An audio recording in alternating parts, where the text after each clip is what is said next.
Alright, today's gonna be one of them stats videos, so your mileage may vary, but let's talk about what it is so you can decide whether to bow out right now or go into it. So, using the solver, I can run it on games and quickly get, did a player have a winning chance? Did they convert that winning chance? Did the opponent get a winning chance? And did the opponent convert a winning chance? So we kind of have four factors, right? What is your rate of creating winning chances over all the games you've played in tournaments? What is your rate of conceding winning chances? When winning, how often do you win? When losing, how often do you lose? Best names I've come up for these are offense, defense, deadliness, and heroism, but these aren't great names, so if you have better ones, feel free to propose them. But I think it's an interesting set of four things to look at. And you really do see differences. You see players that are really good at creating or not conceding advantages, but are not so good at converting. You see other players who their early game is less likely to get or concede a chance, but if they do get a chance, they will win that game, right? Or they will win it at a much higher rate. So I think there's interesting differences. There's also players who do really well on the kind of create chances and win when they create chances, but also concede a lot of chances. And there are other players who don't create near as many chances, but also don't concede near as many chances. We have a variety of players. And what I did to do it statistically is I applied ELO, which I think is a very good rating system. It adjusts for strength of opposition to each of these four stats over all the tournaments. So instead of just looking at who won a match, I might say, okay, in game one, player one got a winning position. So for their offense stat, that counts as a win, right? But they failed to convert it. So for their deadliness stat, that counts as a loss. But they were the one pressing. Their opponent didn't have a chance to win, had no chances. So for defense, that also counts as a win for them. And for heroism, that doesn't count as anything because they were never lost. That one only comes into play if lost. And for the opponent, they didn't create a chance, so that counts as a loss for them offensively. They did concede a chance, so also a loss for them defensively, but they would get a win on heroism because they survived a lost position. And it wouldn't count for their deadliness stat because they never had a winning position, so it wasn't tested. So it will go through all the games and every kind of thing that happened, and for each of these events, it can apply a winner and a loser. Now, about one third of the time does a player create a winning chance. So I weighted it to be fair, right? That if you play someone three times and you get a winning chance in one of those three games, that's net neutral, right, for your offense and their defense stats. When someone has a winning position, they go on to win that game about 75% of the time. So again, I weighted deadliness and heroism such that deadliness needs to kind of be over 75% to be good, and under 75% will lose rating. Um, I did two versions of this. One, I started everyone at the same rating at the start of Nephilim, and one, I used a prior based on previous tournament results and approximated from that, and that one did way better predictively, so we're just going to use that one. The one that just started with Nephilim had some kind of fun results, and maybe I should end up doing something about that at some point, but I wanted to run with the one that is just way better predictively.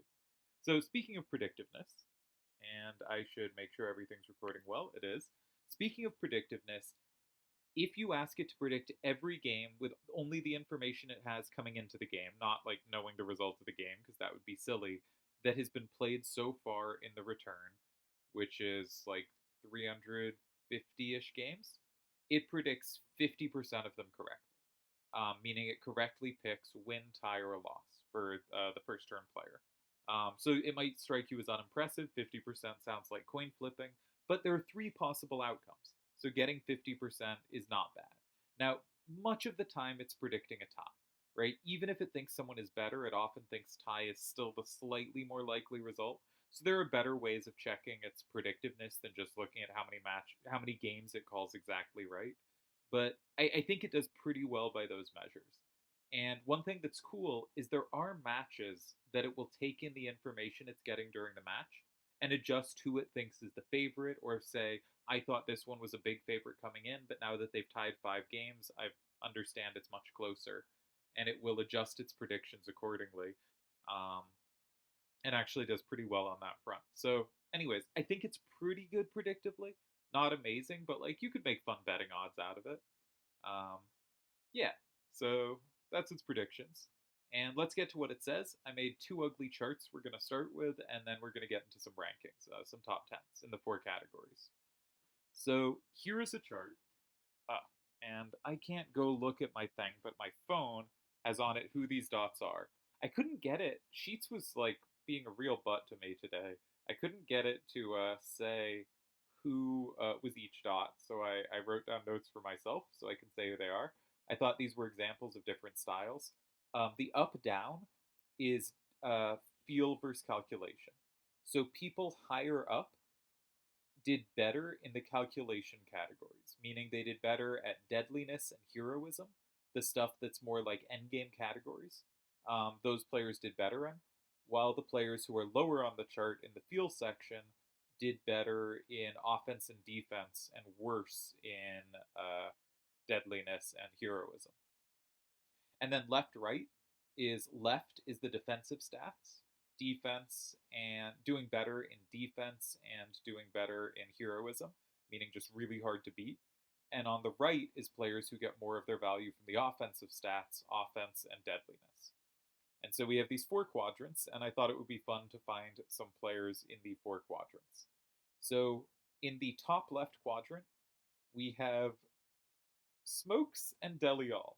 I'm not sure all that stylistically close. It may turn out that this is not actually identifying styles very well. It might be identifying strengths well, but those are not two players I think of as similar. But also, if you look at them on the chart, they're very different. Like Smokes is basically pure defense, and Deli is a mix of defense and calculation. This is the first time I've done a style stat that ever said Deli's defensive, and Deli always says he is defensive. So maybe I've finally done a good style stat that Deli will actually like. Who knows? Um, in the bottom left quadrant, which is defense and feel, we have Stuff, who I included because he's in the semifinals of the most recent tournament, and Triad Wars, which is currently in its semifinals, though it may be well past that by the time this video goes up, and Tezuka, who had the most feel score of anyone I looked at. The most, like, really good at offense and defense, not as good at deadliness and heroism. Much weaker there, getting almost all his value from offense and defense, which was really interesting and supports kind of my Tezuka is a great early mid game player and a little shakier than other top players later, but maybe even better than other top players earlier in the game. In the top right section of calculation and offense, we have Seto and Vialva, two players who just have a really wonderful feel for combo. And in the bottom right section, we have a crowd. From left to right, they are Akiyama, Was Up, Turds, and Vid. No, Vid and Turds. Um, is this an interesting style chart? I don't know. I just included 10 people. I could check more. If you want me to tell you where you are on this chart, I'll happily let you know. I just thought more than 10 people would look cluttered, but I really thought it would put the labels on. But if I had to take notes on who more than 10 names were, that wasn't going to happen. So I guess this is for the best. Let's move on to the next chart. We have our four semifinalists of Triad Wars. I'll talk a little more about them later, but we can see Turds is a player who, so far in tournaments in the return, this only includes official tournaments, is very, very good defensively, is very good at winning one positions, is pretty good at creating winning chances, and is one of the worst players at saving lost positions. I think this is nonsense. I think we have some evidence from various random tournaments that Turds is actually really good at this. And what I think this means is that Turds has been really, really unlucky in tournaments. That his opponents, when he's gotten in trouble, his opponents have beaten him at a way higher rate than they beat anyone else. And I think that's not his fault, that's just bad luck. So I think this is to say, as good as Turds' results have been in the return, they should probably be better because he's gotten really unlucky. His low clinicalness score, we're looking at the blue diamond here. Sorry, his low saving score, which I'm now calling heroism. Sorry, I was calling it something else before and I didn't adjust the chart. Um, his low heroism score, I think, is a sign of bad luck. Then we have Stuff. And he has a low deadliness score because of that really long match with Smokes. We don't have that much data on stuff, and so his numbers haven't gone out yet, but you can see, even with a fairly small sample of games, despite that match against Smokes going forever, he's already shown just fantastic chops on the defensive side. He doesn't create that many chances so far, um, though it would look like he'd created more if not for that super long Smokes match, because he did create chances at a good rate in his prior matches. He hasn't converted that consistently, but he is very, very hard to beat, and Elo is something that moves the more you play. So, given that he already has defensive numbers about as good as the rest of the field here, is remarkable. Vid is a player who, like, I remember talking to him after his finals and TAC versus Delhi, where basically in a losing position, he thought he had great chances. And that is because Vid plays to create complications where he has winning chances. I play not to lose, Vid plays to win. And you can see here from his really high offense score, he does a very good job of creating chances. But his defensive numbers are pretty good too. Vid is just a very, very good tournament player. Um, yeah, good green diamond here. And finally, we have Dele All, whose offense might be a little lower than you'd expect. It's lower than I'd expect. He doesn't create quite as many chances as some other top players do. But when he gets those chances, you can see he converts them really well. And he's really hard to beat, both because he very rarely plays losing moves. And when he does play losing moves, they're losing in very complicated ways. Like when I play a losing move, it's usually I thought my position was bad, and I thought I could force a tie with a specific forced line. But the forced line doesn't work, and my opponent can just play the line and beat me, and it's kind of straightforward to beat me. I am not very good in this category relative to my other strengths. Delhi, on the other hand, when he plays a losing move, he is playing something very complicated and tricky, and so there's no straightforward line for the opponent to go into. So as we'll see later, Delhi is tremendously good in that category, and you can just see how difficult he is to beat here. And also, if he does get a winning position, he wins a really high rate of the time. Now he has said, and the numbers do bear this out, he makes some mistakes when winning. But his mistakes are not mistakes his opponents are able to get out of. Like the solver sometimes says Delhi has blown the win, and it says this for all of us at some rate of the time. But when Delhi has blown the win according to the solver, he almost always wins the game anyway, because the save he has given his opponent is just way too hard to find, right? So, anyways, impressive chart from Delhi. Again, if you want to see your place on a chart like this and you want to see yourself compared to someone, do let me know. But we will be giving some information later because we're going to be getting now into our top 10s. So some of this is heavily based on the prior ratings people had coming in. So you could easily say, I'm going to ignore players who just haven't played very much in the return.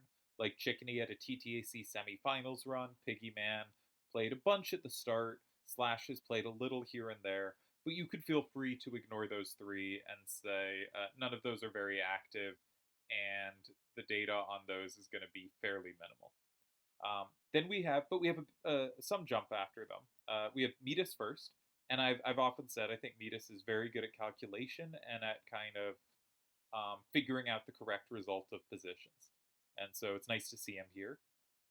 Vid, who just picks up wins, and as I've said, commentating his games, I don't always understand quite what he's doing, but he just keeps winning with it, so like it's great.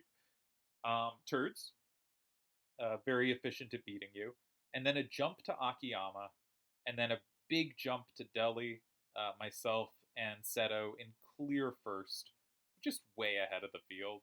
Um, Seto's ability to just like casually look over at a game and instantly not just have the win, but like be confident it's a win in like 10 seconds with 5 or 6 moves left is just clearly insane.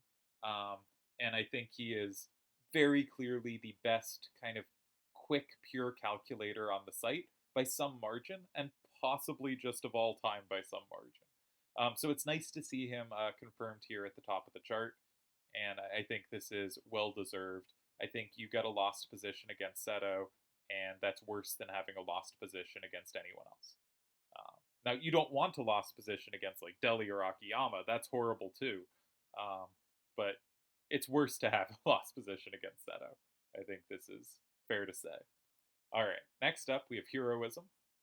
In 10th, we have Stuff, who is already there despite a fairly small sample. Now, the Heroism ratings are lower because top players don't get lost positions that often, which means they don't have that many opportunities to change their rating here. So Delhi's like almost 2300 mark here is actually just incredible given the small sample, but we haven't gotten there yet. In 10th, we have Stuff. In 9th, we have Akiyama. Then we have Piggyman and Chickeny, who you could discard if you want. Vid has saved a whole bunch of positions. And then we have Metis, who, again, if you at any point give him a way out, he's going to find it. Really good at that. Smokes, who's just like very tricky and in a way that I think is very difficult to beat here. My number just has a very small sample, so it's almost all the prior, so I would strike me from this list as well.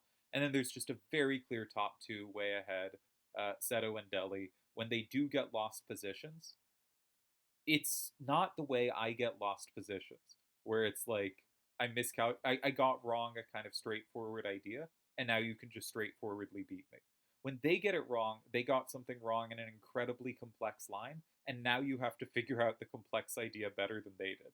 And so they're just very, very hard to beat, even when they're beaten. And it's nice to see their scores so high here, with Delhi getting first on this list. Delhi has recently been saying he can dodge bullets, baby, referencing Phil Hellmuth, and it is true. Um, there is no one better at this than Delhi. Offense, rate of chances created.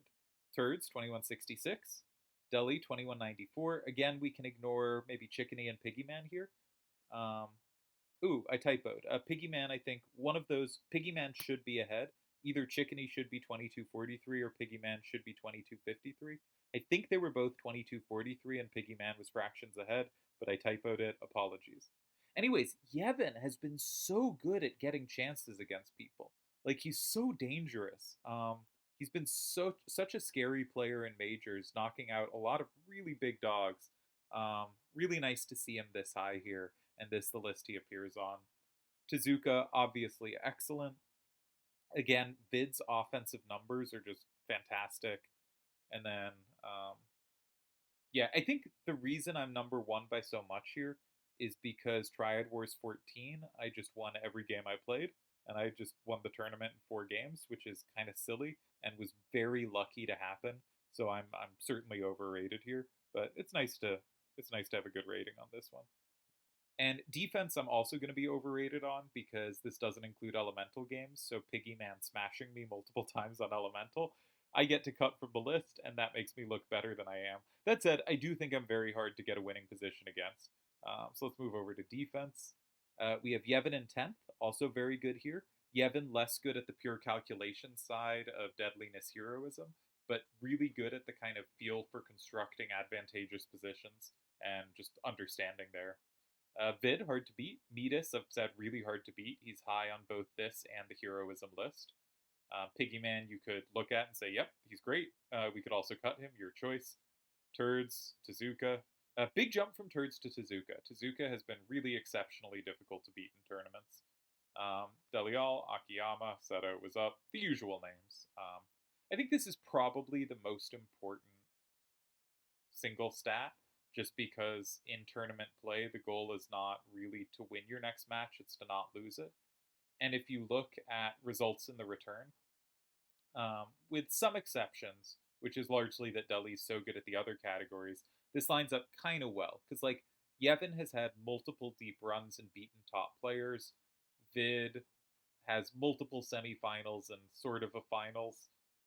Metis has multiple finals runs. Piggyman has that finals run that was just so dominant. Turds has had arguably at least one title, and another two finals runs on top of that. Tezuka has the TTAC win. Delhi has the TTAC win and the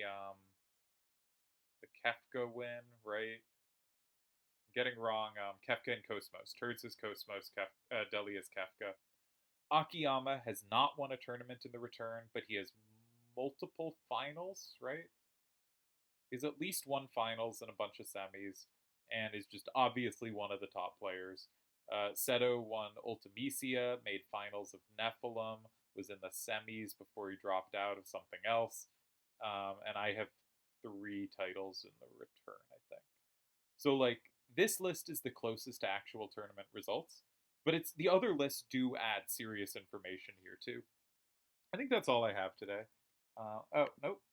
Um, yeah, what's going to happen in Triad Wars? For you, this has already happened, but not for me.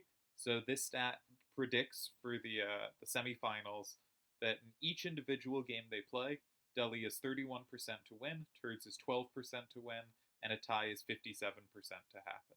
Now that may strike you as a really low winning rate for Turds, and it does for me too. But if you ask like what rate should they tie, I know when they play each other, they don't actually tie that much. They have a lot of really combative games, but I think it's got to be at least 50%. And that's only going to leave, 45% say for decisive results. And I do think this stat slightly underrates Turds because it thinks he's really bad at surviving lost positions when in fact he's just really been unlucky.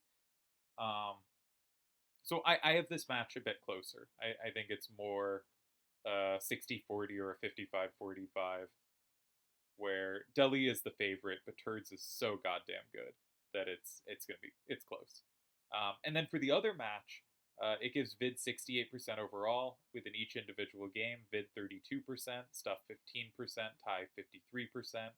Now it's torn because Vid games tend to be decisive, and Stuff games so far tend to be ties. This also will come with Elemental, which may complicate things. Don't know how that will hold up, but I thought I should give its predictions. Like, if something like 2 ties and then Delhi wins, or a tie and then Vid wins, that's kind of perfectly on pace for what it thinks. Because of course these numbers can't happen exactly, but that's what it thinks. I think we don't really know what Stuff is as a player. It's been too small a sample to be super confident on that. That we can be very impressed that he has made it to the semifinals. And Vid confuses me as a player, so I still don't know what to make of Vid either, though he's clearly great. And I think Delhi is obviously, you know, on Mount Rushmore, but Turds is like, if not on Mount Rushmore 2.0 or 2, B, he's pretty close to it. So, like, I don't know. This one's close. I'm really excited for these semis. I think between the players here, they have uh, 12 championships. And we have, like, Delhi could win his 9th, opening up a 2 championship lead on myself and Yojimbo, and just, like, continuing just to rack up more and more results above and beyond what anyone else has ever achieved. Um, if Turds wins his 4th and becomes only the 5th player to ever win 4 tournaments. And if you look at his tournaments, given these final 2 rounds, and given that this is a pure open tournament, like, you look at Turds' 3 wins. He has Vincent, which is a fantastic win. But I think this would be his second best win. Especially, with a win over Delhi All, which he'd need to get there. So this would just be huge for Turds, like a real. And his other 2 wins are Carver, which was this shortened, kind of aborted tournament, kind of weird format, and Cosmos, which was partially closed, right? Which is still worth a lot, but like, this would be just huge for Turds. It would be huge for Delhi. For Vid, he would grab his 3rd. He'd have won Nanaki, a Triad Wars, and a closed tournament, showing just huge dominance in a variety of formats. He'd become like the 7th or 8th player maybe ever to win 3, 8th or 9th. Cookie's the most recent. Cookie and Turds joined the 3 club. So I guess Turds is the most recent, but Cookie and Turds are most recent. But Vid could join them there, and like, he'd start having a very good case for like top 10, right? Because that would mean he has 3 titles, where Nightwish has 2, MC has 1, Kamikaze has 2, Kona has 2, right? Slash has 3. Those are the guys he's in arguing against, and suddenly he would be tied with Slash for most championships of that group. That'd be pretty remarkable. And finally, we have Stuff, who, having played like 5 tournaments total in the past, but basically just not focused on majors at all, comes back. Year of Stuff 2024, as I kept saying throughout 2023, and have been quiet about during 2024, but Year of Stuff 2024 may be on. Um, to just grab this title over all the new guns as this like 2006 star would be really cool to see. So yeah, it's a fun situation. That's not really what this video is about though, so I should probably call it before babbling any further. So we'll end this here.